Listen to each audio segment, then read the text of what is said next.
হরে কৃষ্ণ।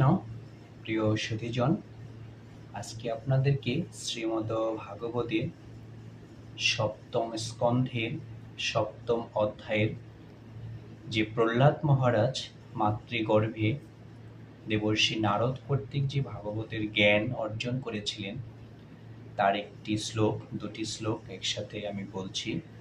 যখন প্রহ্লাদ মহারাজ তার দৈত্য বালক বন্ধুদের এই ভাগবত উপদেশ হরিকথা বলেছিলেন, তখন দৈত্য বালকরা প্রহ্লাদ মহারাজকে জিজ্ঞাসা করেছিলেন যে তুমি এই জ্ঞান কোথা থেকে পেয়েছ। তখন প্রহ্লাদ মহারাজ বলেছিল যে আমি যখন মায়ের গর্ভে ছিলাম তখন নারদ মুনির কাছ থেকে আমি এই জ্ঞান প্রাপ্ত হয়েছি।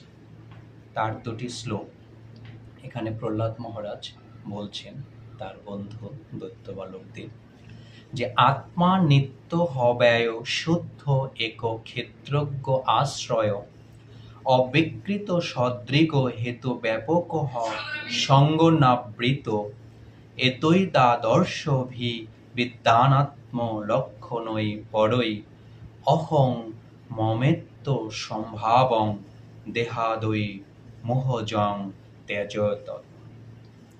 অনুবাদ হচ্ছে, আত্মা শব্দে ভগবান অথবা জীবকে বোঝায়। তারা উভয়ই চিন্ময়, জন্ম মৃত্যু রহিত, অব্যয়, জড় কলুষ থেকে মুক্ত, স্বতন্ত্র, ক্ষেত্রজ্ঞ, সব কিছুর আশ্রয়, বিকার শূন্য, আত্মদর্শী, সর্বকারণ, সর্বব্যাপ্ত, জড়দেহের উপর নির্ভরশীল নয় এবং তাই সর্বদা অনাবৃত।